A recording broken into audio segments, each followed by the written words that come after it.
Lahat tayo ay may kanya-kanyang goals at gustong ma-achieve this year.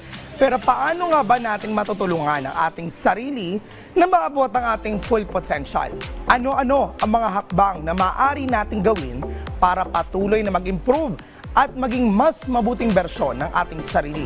Alamin natin ang tips na maibabahagi sa atin ng life coach na si Ma'am Ana Santiago.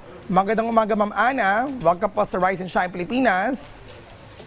Good morning, Sir Fifi. Nice to see you again. Nice to talk to you Yes, again. welcome back. Well, Miss Ana, ano po ba muna yung mga self-assessment na kailangan kong i-focus para alam ko yung changes na dapat kong gawin for self-improvement?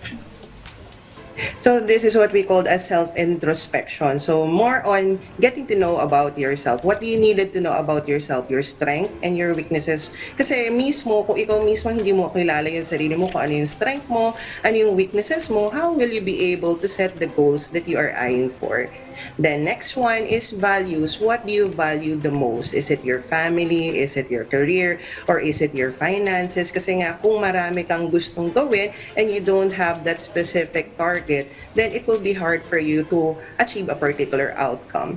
Then next one, habits. What are the habits na it might be good or it might be bad for you? So it's time for you to reassess what are the habits na nakakaugalian mo at kung ano yung kailangan mo pang i-change. Then feedback. Maganda rin na marinig natin kung ano yung sasabihin ng ibang tao. It's either good or bad. We take it as creative criticism kasi kung hindi natin alam, minsan hindi natin alam, hihintayin natin na may mag-observe sa atin or may magbigay sa atin ng opinion, doon natin makikita kung ano man yung kailangan pa natin i-improve with ourselves. And lastly, syempre, we had to set our goals for this particular time frame dahil alam na natin kung ano yung strike natin, ano yung focus natin, we will be able to now have our goals. Alright, Ma'am Ana, regarding that, paano naman mapapataas yung self-confidence para maging more successful? Halimbawa sa job opportunities na medyo nag-hesitate po ang isang taong i-take.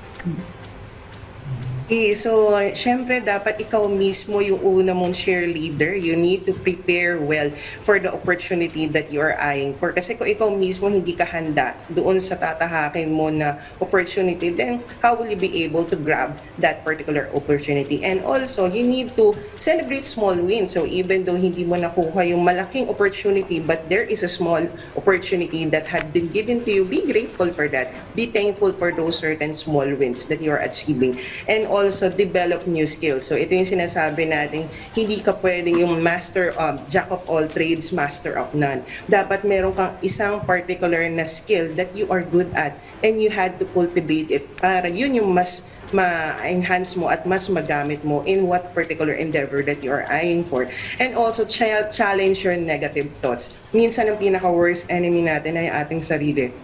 We had to be our own best friend, our own support system, and our own lover. We had to love everything about ourselves. We had to talk positively to ourselves. And last but not the least, even though hindi mo pa kaya, act confidently kahit kinakabahan ka. So, while doing this also, kinakabahan din ako, pero I had to act up to build up my self-confidence. Alright, self-improvement, self-confidence. Punta naman tayo sa time management. Paano po i-manage ang oras para magkaroon ng time sa pag-aaral ng bagong skills or leisure?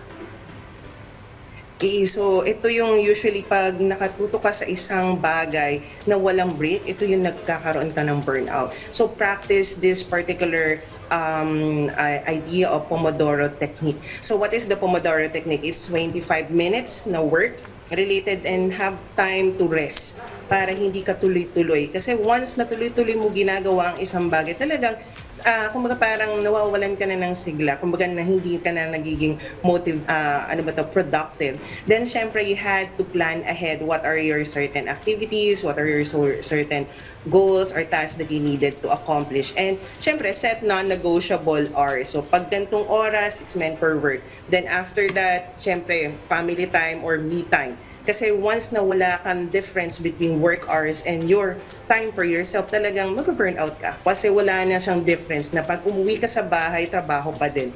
So yun yung nagiging cause ng mga burnout. And also, syempre, batch smaller tasks, yung hindi mo siya gagawin all at once kasi ikaw lang din yung mahihirapan. And last but not to say, boundaries. Learn to say no pertaining to hindi mo kayang i-accomplish, hindi mo gusto, or hindi naman siya align to what you are doing. Ayan, on that note, well, marami tayong natutuhan sa mga key habit to self-improvement. Sana po ay mas marami pa sa atin na matuto ng disiplina at balance. Maraming salamat, Ma'am Ana, and Happy New Year. Thanks, Mama Ana. Happy New Year, maraming salamat po.